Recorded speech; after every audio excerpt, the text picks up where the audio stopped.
Bem-vindos ao Da Capa à Contra Capa. A pandemia tem sido o pano de fundo dos nossos programas ao longo dos últimos 4 meses. Estão todos disponíveis em versão podcast para voltar a ouvir reflexões sobre os impactos que trouxe esta crise a quase todas as dimensões da nossa vida. E na semana passada ainda conversávamos aqui sobre a forma como as famílias se reinventaram e procuram perspectivas para esta travessia pela incerteza que estamos a fazer. Hoje vamos falar sobre as mudanças e desafios para as empresas neste contexto, e aqui empresas também de diversas escalas. São nossas convidadas Sara Duó, fundadora e presidente executiva do Grupo IOR, com 9 áreas de negócio dedicada à contabilidade, auditoria, consultoria fiscal e financeira. Tem 180 profissionais a seu cargo. Também Joana Garopa, diretora de marketing e comunicação da Galp, uma das maiores empresas portuguesas com mais de 6.000 trabalhadores.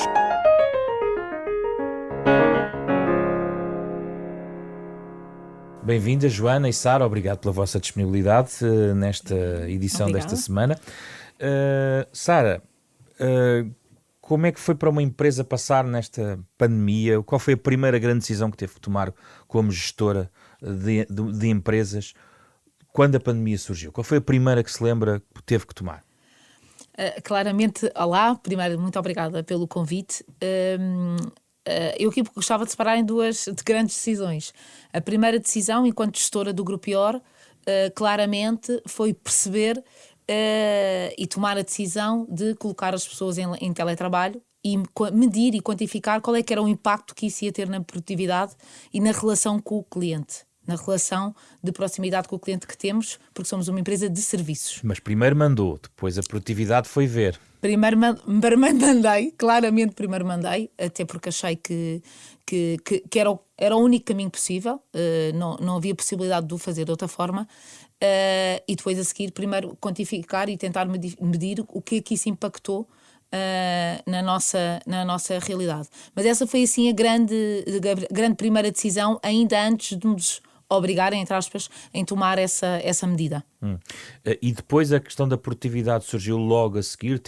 Quando tomou essa decisão, teve dúvidas se isso imediatamente teria um impacto na produtividade? Claramente, no primeiro momento, quando tive de tomar a decisão, tive que perceber se tinha os ERPs que iam permitir o funcionamento do trabalho de 180 pessoas à distância, portanto, se os suportes informáticos iam suportar todo o que era um trabalho que era feito nos servidores e num escritório, cada um nas suas casas, quais eram as condições de trabalho que estas pessoas tinham nas suas próprias casas, tinham internet, tinham computadores, muitos computadores portáteis que poderiam trabalhar, impressoras, como é que a documentação do cliente, que é uma documentação confidencial, chegaria à casa do cliente? Muitos que ainda não utilizam a digitalização e que ainda entregam a documentação em papel. Como é que a documentação chegaria? E chegando, qual era a segurança que chegava sem perigo de contágio para o colaborador que ia estar em casa? Portanto, obviamente que a decisão teve de ser rodeada de uma série de preocupações que não afetassem à partida o nosso trabalho e continuar no nosso trabalho, sabendo nós que tivemos e temos um papel essencial nos tempos que decorreram. E estavam preparados? Ou quase todos fomos apanhados de surpresa? Quase todos fomos apanhados de surpresa. Eu acho que este tempo permitiu pôr em cima da mesa muitas fragilidades, mas também permitiu tirar algumas boas conclusões e algumas boas surpresas. Nós efetivamente estávamos preparados da parte informática para conseguirmos trabalhar e fazer o teletrabalho. Contudo, não estávamos preparados para funcionar com uma relação à distância com o cliente que recebemos diariamente no escritório e onde temos que tirar dúvidas e onde temos que ir ao cliente fazer o próprio serviço. Portanto, tivemos que medir como é que íamos fazer a parte relacional. Obviamente que tivemos que optar pelas estruturas que até então eram muito esquecidas. Videoconferências, o Teams, o Zoom. Mas também depende da confiança do cliente. O cliente também teve que, se calhar, ultrapassar alguma desconfiança por estar a falar nesse novo formato convosco. Claramente, foi tudo uma nova descoberta que, no meu ponto de vista e na experiência que eu tenho no Grupo IOR, foi ultrapassado de uma forma muito rápida. Portanto, houve ali um grande alinhamento entre o que era o trabalho que tinha que continuar e, como eu estava a referir há pouco, nós contabilistas, advogados, fomos essenciais em todo este processo. em todo este clima de incerteza e de instabilidade, onde os empresários procuravam respostas, procuravam respostas a temas que nós não estávamos confortáveis ainda para sequer clarificar. No início, como sabe, foi muito difícil, as portarias não estavam claras, eram dúbias, nós não conseguíamos, de uma forma consistente, eu diria até segura, dar um bom aconselhamento o caminho do cliente, e nós tínhamos que ter os balancetes em dia, nós tínhamos que ter as contas para os bancos em dia, portanto, claramente o trabalho dos contabilistas e dos advogados, principalmente dos contabilistas, não podia parar. Já voltamos aí. Joana, acredito que foi muito mais difícil pegar em mais de 6 mil trabalhadores, uma empresa enorme do tamanho da Galp em Portugal, uma das maiores empresas portuguesas. Como é que se processou só para tentarmos perceber como é que a complexidade de colocar de repente a operação, porque pergunto também, nem toda a operação da Galp é passível de ser rapidamente transposta para teletrabalho. Isso. Então, bom dia. E independentemente da dimensão, que é realmente diferente, os pressupostos são os mesmos. Ou seja, quando este furacão aparece, a nossa preocupação principal foram as pessoas. E as nossas pessoas, porque as empresas são as pessoas. E, portanto, exatamente como dizia bem, e tínhamos aqui um desafio acrescido, diria eu, face à Sara, que é a determinada parte das nossas operações não podiam simplesmente transitarem para um ambiente doméstico e de teletrabalho. Portanto, as refinarias não era possível, os próprios postos. Portanto, o nosso propósito, na realidade, era assegurar que a vida das pessoas não para, independentemente do que se está a passar. E, portanto, tivemos que garantir que as infraestruturas críticas do país não paravam e que esses nossos colaboradores tinham tudo o que precisavam para se sentirem seguros, confiantes de que, ao fazer o seu trabalho, nós estávamos a garantir que nada lhes faltava para estarem perfeitamente confortáveis nessa sua função, que era uma função crítica, fosse nos postos a dar, enfim, a servir o combustível, a vender as coisas na loja. E que tipo de medidas para manter as instalações de trabalho preparadas? Bom, pode dar exemplos? Desde os acrílicos... menos visíveis, se calhar, para um consumidor. Se calhar estou a pensar nas unidades provavelmente mais industriais, que seria interessante perceber o que é que aconteceu nessas estruturas. Na realidade, desde garantir os equipamentos de proteção individual, as máscaras, as luvas, os acrílicos, organizar automaticamente por turnos para haver o mínimo de contacto possível entre o distanciamento social, o garantir o álcool em tudo quanto eram instalações críticas. No fundo, estruturar toda a forma de trabalhar em função desta nova realidade. Nos postos até, depois à medida que foi avançando a criticidade da própria temática, acabámos até por alavancar aquilo que eu diria que é a proteção máxima, que é eu chamo os guichês, isto é uma palavra horrorosa, os passa-valores, não é? Portanto, os nossos colaboradores de um lado e o cliente do outro. Isto para lhe dizer que a grande preocupação foi com a segurança das pessoas, nos nossos colaboradores que estavam na linha da frente, assegurar que eles se sentiam confortáveis e efetivamente à vontade para fazerem o seu trabalho e garantindo que estavam em máxima segurança. O resto das pessoas, e estamos a falar de meio, portanto metade das pessoas... manteve-se a trabalhar sempre, digamos assim. Sempre na linha da frente, como nós chamamos e como acabou por ficarem conhecidas estas funções e estas profissões mais... que às tantas não damos por elas, mas que estão lá e que são perfeitamente críticas nestas situações, e metade da empresa rapidamente se transferiu para teletrabalho. Felizmente, na realidade, a Galp tinha feito um investimento não há muito tempo nas suas redes críticas, nos equipamentos, e portanto não foi difícil transferir as pessoas todas para teletrabalho. Não foi difícil tecnicamente, portanto outra coisa é a cabeça das pessoas, a boa vontade que têm depois Sim. com os próprios sistemas e toda a logística e a gestão de vidas familiares, bom, enfim, aquilo que nós todos passámos, portanto, ao fim e ao cabo foi isso. Outra das grandes nossas preocupações, só para terminar, foi ao mesmo tempo garantir que os nossos clientes, porque na realidade o nosso trabalho além da parte de serviços que também os temos, mas temos na realidade questões de produtos e muito concretas, as garrafas de gás, o combustível para os carros, a eletricidade que não pode deixar de acontecer, etc, etc. Garantir que os nossos clientes também se sentiam, ponto número 1, confortáveis em ir às nossas lojas se assim fosse necessário, mas dar-lhes também todas as alternativas para poderem continuar a contar connosco sem se deslocarem. Vamos falar sobre o teletrabalho um pouquinho. Sara, o teletrabalho, ao fim destes 4 meses, muitas empresas, diria, não sei se quase todas, mas muitas, de alguma escala, adotaram o teletrabalho e agora, até no desafio de desconfinamento, ponderam a manutenção de muitos destes circuitos, até porque nós temos pela frente provavelmente uma repetição ou uma segunda onda, ou provavelmente teremos um outono ou um inverno também complicado, e as empresas certamente já estão a pensar sobre isso. Na sua opinião, e não estou só a olhar para o seu grupo, mas o que observa, sim, claro que sim. acha que é uma solução que está devidamente já consolidada, que há ainda muitos pontos em aberto para regular até o que é teletrabalho, que equipamentos vamos usar, questões de seguros, inclusive despesas. O que é preciso neste momento olhar em particular para o teletrabalho para o tornar uma alternativa não apenas e só de emergência, mas que fique para além da pandemia, eventualmente? Então, no meu ponto de vista, eu acho que o teletrabalho veio forçar uma avaliação de desempenho inevitável para todas as empresas. Inevitavelmente, todos os colaboradores acabaram por ser avaliados. E avaliados como? Porque tivemos que continuar a entregar trabalho ao cliente à distância, as equipas tiveram que continuar a interagir, e uma coisa era certa: o trabalho que até então era feito de uma determinada forma tinha que chegar da mesma forma ao cliente. Eu acho que há aqui uma grande oportunidade para todas as empresas portuguesas e para o mundo no geral, de perceber de facto o que é isto do teletrabalho e o que é o impacto que o teletrabalho pode ter em cada pessoa na sua individualidade. Eu, da experiência que tenho, se calhar de uma forma ainda não muito igualitária, mas acredito, e na minha realidade, que houve pessoas que tiveram uma produtividade muito acima da média.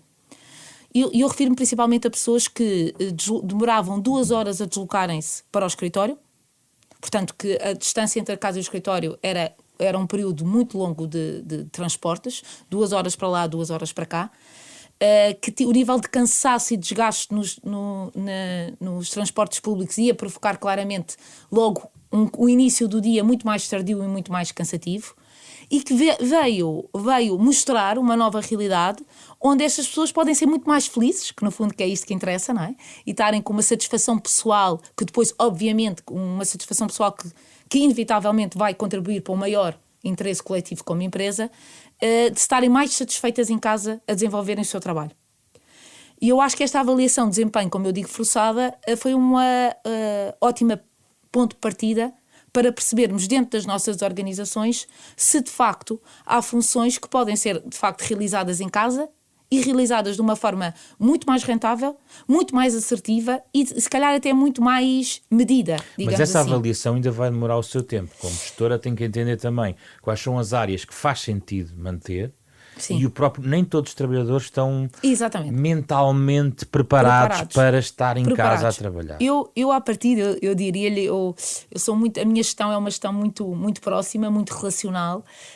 Eu costumo dizer que nós estávamos preparados para esta distância física, porque inevitavelmente nos últimos anos o papel do CEO sempre foi muito e bem apostado nas pessoas e nos que a satisfaz, e depois então vinham os resultados, e penso que esta é a sequência lógica, mas eu acho que há aqui uma necessidade de perceber indivíduo a indivíduo o que é que o faz feliz ao mesmo tempo e o que é que traz mais produtividade à empresa.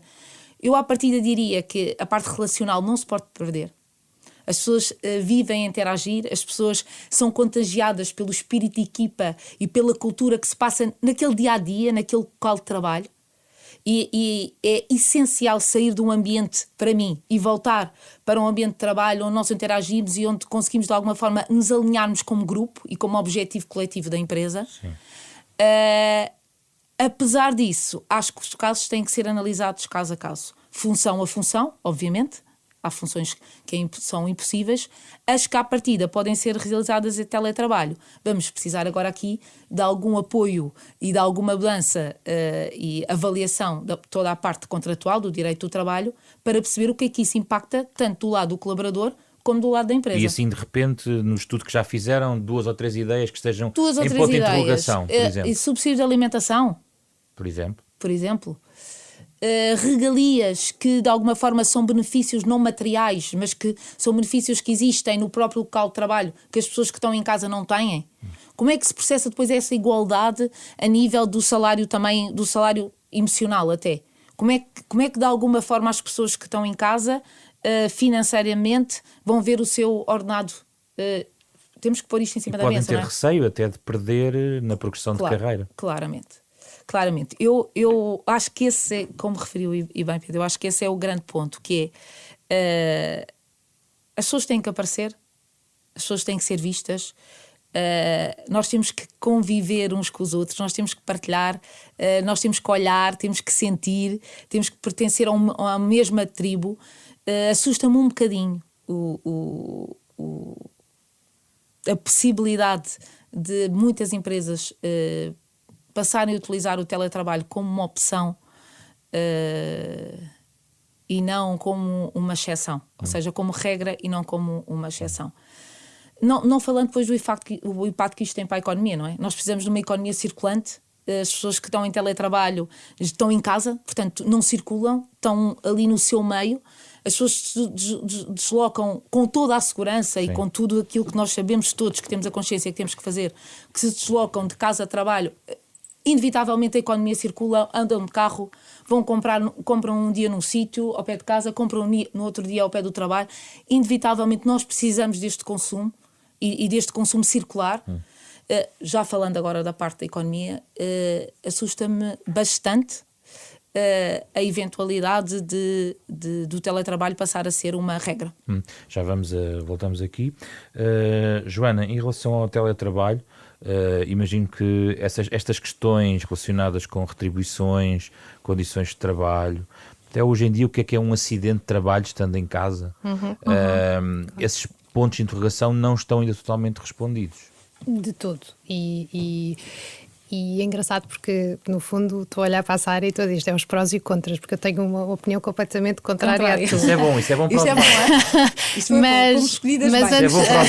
Mas antes de dar a minha opinião, dizer só o que estamos a fazer na Galp. Portanto, nós antes disto tudo já tínhamos o regime de flexibilidade de trabalho, ou seja, os colaboradores tendo um computador portátil, acesso à internet, podem trabalhar. Portátil próprio ou da empresa? Da empresa.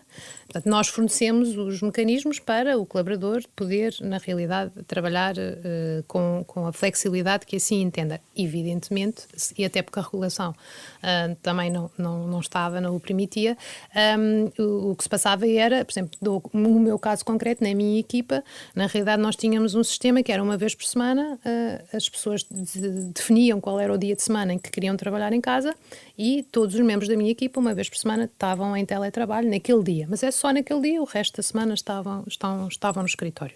Pronto, o que aconteceu com a pandemia é completamente diferente. Eu não chamo isto de teletrabalho.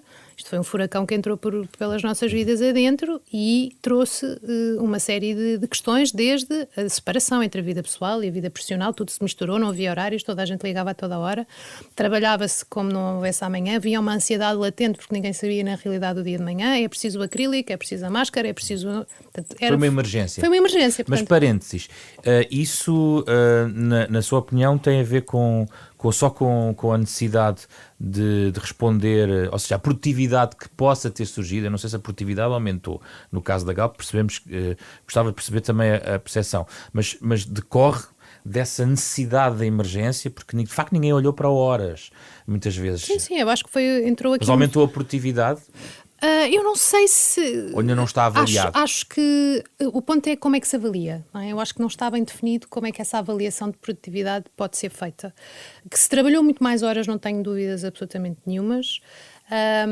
que houve um esforço depois, e agora em termos de organização, em preparar as pessoas, desde as chefias, porque chefiar uma equipa pessoalmente, e outra coisa é chefiar uma equipa à distância, portanto, formação para preparar as próprias chefias, formação às pessoas de como gerir os seus horários e organizarem-se, demos apoio psicológico para quem estivesse a sentir, de alguma forma, ansioso com a situação. Portanto, no fundo foi tentar preparar ao máximo as pessoas, adaptar toda a comunicação interna para poder ser à distância e as pessoas sentirem na mesma esta ligação à empresa, porque na realidade o risco de estar à distância é perder-se esta cultura. Portanto, também houve aqui um trabalho muito grande nosso de não perder, enfim, a cultura Galp e, e o nosso perfil. E tudo isso faz parte do mecanismo de pôr as pessoas à vontade com esta forma de trabalhar. Acredito que trouxe, na realidade, vantagens e benefícios em termos organizacionais. Dou um exemplo franco. Muitas vezes a pessoa ia para uma reunião em que tinha uma ideia do que é que ia lá fazer, mas, enfim, as reuniões presenciais prolongam-se. E o que é facto é que hoje começam à hora, têm uma agenda, têm pontos e ao fim da hora acabou, adeus e vamos embora. Isso é uma das doenças das empresas, o excesso de reuniões e alguma desorganização E agora confesso que acho que há muitas reuniões na mesma, são à distância e são muito mais eficientes. Agora, perde-se outras coisas. Portanto, eu acho que em tudo há benefícios e depois também há... Mas a Joana estava a dizer que tinha uma ligeira diferença em relação Eu sou apologista, não chamaria teletrabalho, chamaria trabalho flexível e sou apologista, efetivamente, de fazer um modelo híbrido. Nós na Galp o que estamos a fazer, e desde o início da pandemia que estamos a medir com inquéritos, enfim, o nível de ansiedade das pessoas, as suas preocupações, o que é que querem, o que não querem, e desde que voltámos, portanto, nós entretanto já iniciámos o desconfinamento nestas 2.500 pessoas que estavam em teletrabalho, estamos a fazer por turnos. E agora então, qual é a proporção, mais ou menos? Mantém-se as 2.500, o que estamos a fazer é por turnos. Okay. Portanto, dividimos em terços. O primeiro terço está há 15 dias, a seguir vai um mês para casa, o segundo terço está há 15 dias, a seguir vai um mês para casa, o outro a mesma coisa, e basicamente é isso que estamos a fazer. Claro que preparámos todas as instalações para os tais álcool em todo lado, os X pessoas no elevador, enfim, está toda uma parafernália para as pessoas efetivamente que vão sentirem que estão em segurança. Agora, e eu dou o meu exemplo, porque acho que é sempre mais fácil de personalizar, que é eu, no meu turno, não é? Que já fiz os meus 15 dias, e dou por mim ao segundo dia a questionar-me, realmente é uma perda de tempo no trânsito de manhã. Toda a minha vida já teve que se alterar outra vez, porque entretanto, bem ou mal, e o ser humano ajusta-se rapidamente a um novo horário, portanto tive que alterar tudo outra vez, para aquelas 9 ou às 9 e tal poder entrar. Depois, entretanto, com a pandemia, pelo menos na Galp, nós somos bastante rigorosos com os horários de entrada, portanto a pessoa escolhe a que horas é que entra, entre as 9 às 9h30, às 9h30, às 10, às 10 ou às 10h30, e tem que cumprir, exatamente para evitar que haja aglomerados na entrada da empresa. Depois temos também o termómetro à entrada, e, portanto, para evitar filas e ajuntamentos de pessoas, as pessoas escolhem... Portanto, para si faz sentido o trabalho flexível. Flexível. Que é, por exemplo, o meu caso agora. Estava a pensar em ir ao escritório, correto? Mas depois pensei, o que é que eu vou fazer ao escritório se eu moro aqui? Portanto, tenho aqui ou seja, a flexibilidade que a empresa me puder dar para eu decidir se é melhor estar em casa a trabalhar ou estar no escritório a trabalhar é a melhor coisa que me podem dar enquanto colaboradora. Portanto, no fim do dia eu tenho que ser avaliada pelos projetos que me são dados e eu tenho que os entregar, e cabe-me a mim o controle. Eu acho que a grande questão relativamente ao teletrabalho é, na realidade, a falta ou o controle que se dá às pessoas, não é? Ou seja, se a pessoa está no escritório está a ser controlada, se está em casa não está a ser controlada, o controle é da pessoa. E esta passagem da pasta para és tu que controlas os teus horários, as entradas e as saídas, quantas horas trabalhas, queres trabalhar à noite, à hora do almoço, ou o que fizeres, mas se no fim do dia me entregares aquilo que eu te pedi, eu não tenho nada a ver com isso. Isso entramos na tal avaliação de desempenho, não é? Isso. Sim. Sara, como é que vê então é assim, esta ideia? Então é assim, como a Joana dizia bem, é assim, eu também sou completamente apologista da flexibilidade. Aliás, o nosso lema no Grupo IOR é responsabilidade com liberdade. Portanto, o que interessa é a entrega e tem que estar entregue. O horário é o horário. Aliás, nós temos um projeto que é o Your Mom, que as mães saem às 3 da tarde para ir buscar os filhos ao colégio. Portanto, eu sou completamente apologista da flexibilidade. Do teletrabalho. A minha grande preocupação as minhas duas grandes preocupações são duas. Uma, nós vivemos numa sociedade, em nossa atividade económica, em constante procura de talento e de retenção de talento. E a minha preocupação é a consciência que nós temos que criar mecanismos para que as pessoas continuem ligadas de uma forma fiel, diria eu, à empresa. Ou seja, um ambiente de teletrabalho, e não falando do ambiente de teletrabalho onde todos sabemos que muitas vezes com crianças, com maridos em casa, inevitavelmente com outras distrações, a perca de sentido de pertença em relação à empresa que nós pertencemos e que fazemos de um grupo, pode ser perdida. Perde-se a cultura da empresa. Pode ser perdida. Daí tentarmos, lá está, estamos a reinventar, estamos a tentar descobrir novas formas de trabalhar, e acho que essas novas formas de trabalhar devem estar focadas principalmente em perceber em mecanismos de retenção de talento e de retenção de talento, de manutenção de propósito, de missão dessas pessoas à empresa, e isso pode ser de variadas formas. Eu lembro-me que há 15 dias houve uma ideia que foi super aceite, que foi às sextas-feiras começámos a fazer almoços pequenos, mas com equipas no escritório, ou seja, as pessoas estão em teletrabalho, uma parte, mas à sexta-feira foram almoçar juntas para falarem de uma forma informal e sentirem-se entrar na empresa. E até passámos alguns vídeos e algumas fotografias de alguns eventos que fizemos. É muito importante a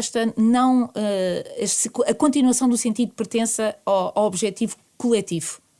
Sim. Que é isso que me assusta no teletrabalho. Assusta-me no sentido de, só falando agora na produtividade das empresas e na satisfação do colaborador. Agora, claramente que, falando do teletrabalho normal, Joana, não é? Que é o que nós não podemos ainda falar, porque como tu dizes bem, nós estamos a viver numa emergência, sim, num teletrabalho. Um teletrabalho não é nós, às 10 da noite, estarmos a ter reuniões com os colegas, porque quase que sentíamos a obrigação de dizer estou a trabalhar. Sim, era uma urgência. É uma emergência. Temos que resolver, neste tempo de incerteza, somos servidores e estamos aqui em missão para que tudo corra bem. Portanto, fugindo um bocadinho a essa emergência e tentando, de uma forma mais calma e em paz, passar para uma função de teletrabalho, claramente que sim. E a flexibilidade é os dias de hoje, com tudo o que temos à nossa disposição. Inclusive é de horários, não faz sentido fazer totalmente os horários em casa que se faz no escritório. Exatamente.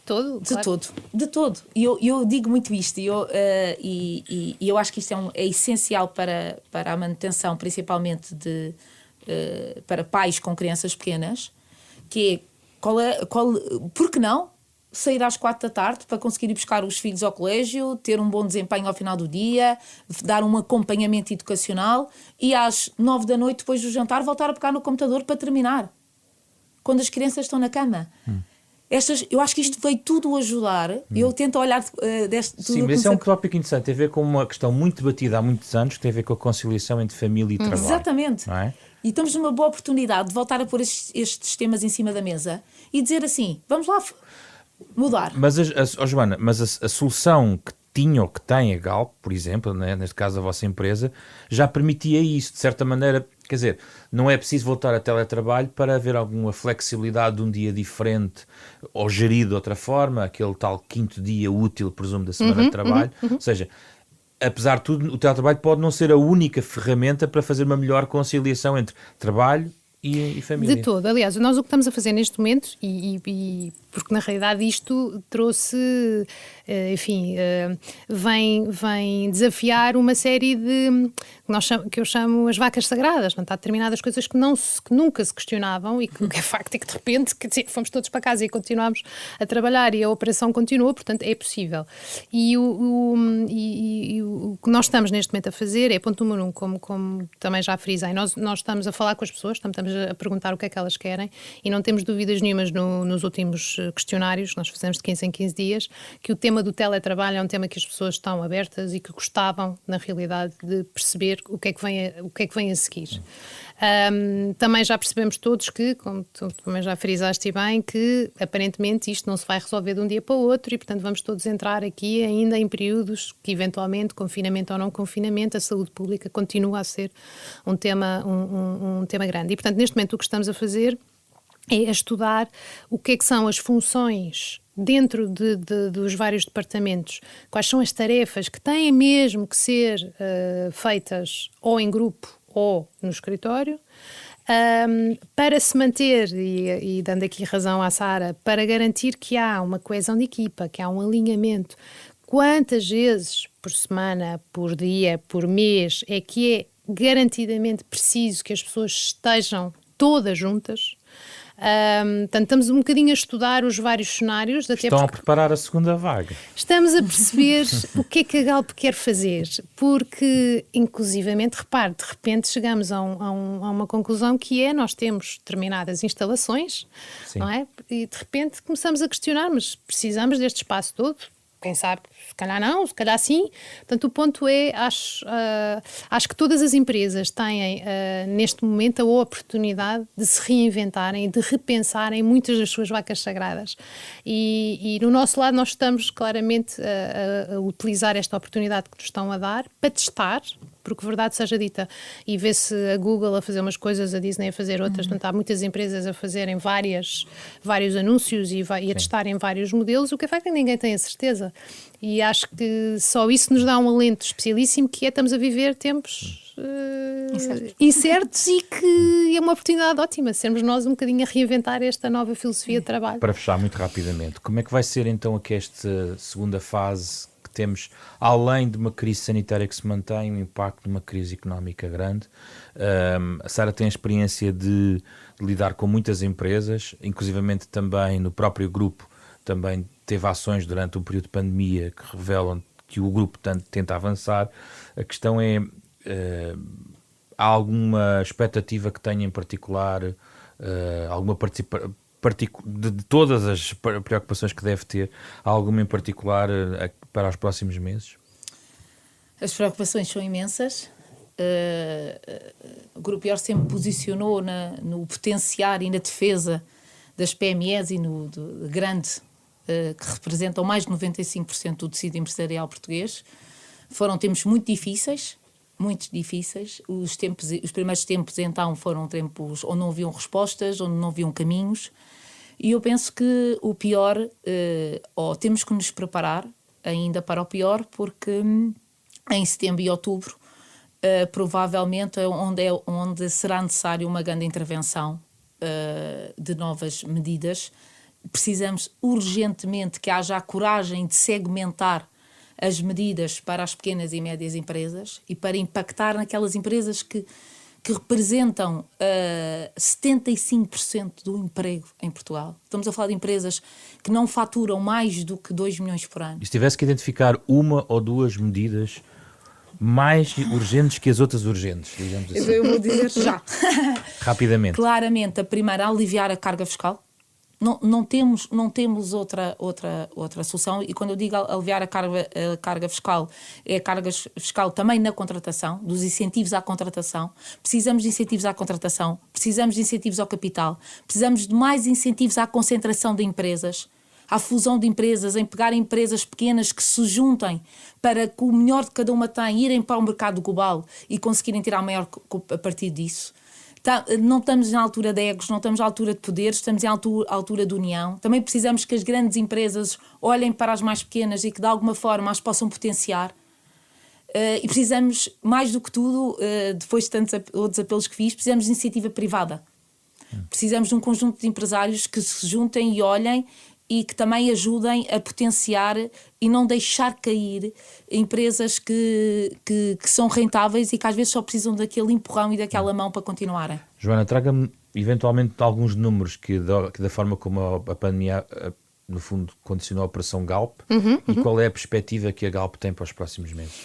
Nós agora no final do mês vamos apresentar os resultados trimestrais, mas os anteriores já deram indício que isto, na realidade, no setor petrolífero, na eletricidade e no gás, foi um rombo, enfim, no setor petrolífero no geral, até saiu há pouco tempo da Petro um comunicado e estamos a falar na ordem dos 60% de rombo. Portanto, evidentemente isto afetou e muito os nossos números e nós damos este ano como um ano atípico e um bocadinho a navegar um bocadinho à vista. Portanto, temos os nossos planos, no meu caso tenho o meu plano de marketing, que foi todo refeito, revisto e reestruturado.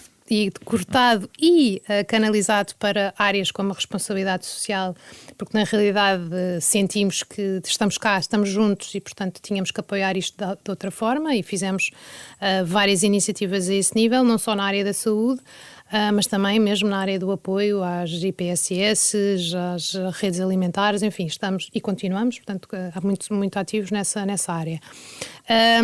E agora, também encaramos e internamente estamos claramente a bater nessa lógica de olhar para isto também como uma oportunidade e o que tem permitido à Galp e às suas equipas repensarem o seu portfólio de uma forma diferente. Portanto, vamos lá deixar de só pensar em combustíveis, gás e eletricidade e pensar em coisas que as pessoas precisam.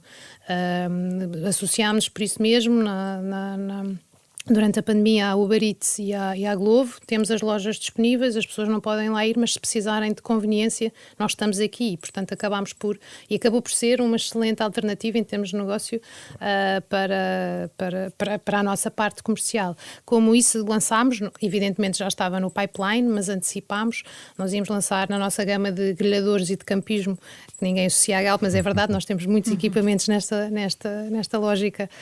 Lançámos um mini grelhador a gás para as pessoas poderem fazer grelhados nas suas varandas, porque estão em casa, na realidade precisam e querem, e portanto acabámos por lançar o Mini Cook Spot e estamos a fazer, na realidade, a olhar para aquilo que temos, o que é que precisamos de adicionar, o que é que as pessoas precisam, e tenho a certeza que até ao final do ano vão ouvir falar de muitas soluções Galp muito viradas para facilitar a vida das pessoas nesta nova normalidade. Sara e Joana, temos muito todos que esperar nos próximos meses. Obrigado pela vossa presença, pelas vossas reflexões sobre a pandemia nas empresas, no fundo, e as respostas e os pontos de interrogação que certamente vão merecer respostas ao longo das próximas semanas e meses. Foi da Capa à Contracapa desta semana, uma parceria semanal da Renascença com a Fundação Francisco Manuel dos Santos, sempre ao sábado de manhã, mas também na versão podcast, no ambiente digital, que já temos há 3 anos neste programa, com o genérico original de Mário Lajinha. Um programa esta semana com Carlos Vermelho, André Peralta, Ana Marta Domingos e José Pedro Frazão. Regressamos na próxima semana, acredito ainda, a falar da pandemia noutra perspectiva.